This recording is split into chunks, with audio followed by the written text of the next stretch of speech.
আসসালামু আলাইকুম। আজকে আসলাম একটু হাঁটার উপকারিতা নিয়ে আলাপ করতে। আমরা যারা অফিসে চাকরি করি তারা সবসময় বসে কাজ করতে হয়, কিন্তু আমাদের শরীরে যে শক্তিগুলো সঞ্চিত থাকে সেগুলো খরচ হয় না, ফলে আমাদের চর্বি, হার্টের সমস্যা, প্রেশার এবং বিভিন্ন রোগ দেখা দেয়। এজন্য সকালে এবং বিকেলে হাঁটা জরুরি প্রয়োজন।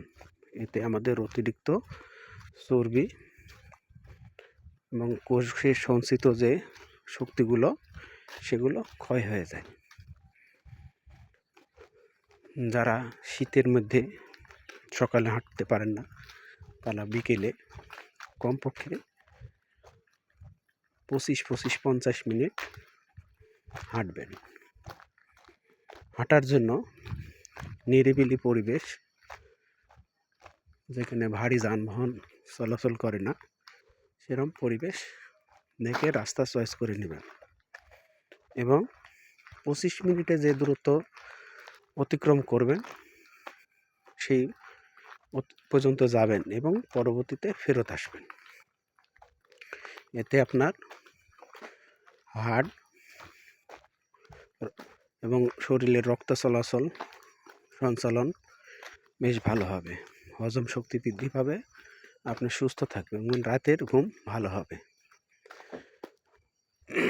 সকালে যারা হাঁটেন, সকালে হাঁটা খুব উপকারী।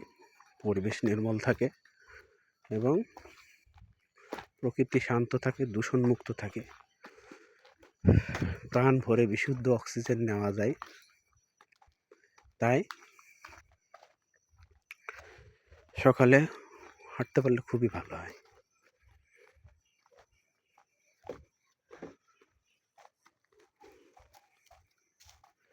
প্রথম দিকে হাঁটতে লাগলে ক্লান্তি বোধ হবে, বুকে ধরফরানি হবে, কিন্তু সমস্যা নেই। থেমে থেমে হাঁটতে হবে, আস্তেই হাঁটার অভ্যাস গড়ে তুলতে হবে। হাঁটার মাধ্যমে আপনার শরীরের অতিরিক্ত চর্বি আপনি ঝরিয়ে ফেলতে পারেন, স্লিম হতে পারেন এবং ডায়াবেটিস সহ অন্যান্য রোগ নিয়ন্ত্রণ করে সুস্থ জীবনযাপন করতে পারেন। এবং হাঁটার জন্য আপনি যত সম্ভব দ্রুত হাঁটার চেষ্টা করবেন, যার যার সামর্থ্য অনুযায়ী। তবে কেউ কেউ বলে প্রতি সেকেন্ডে 3 ধাপ বা 3 কদম হাঁটা স্বাস্থ্যের জন্য ভালো। আসসালামু আলাইকুম, ধন্যবাদ।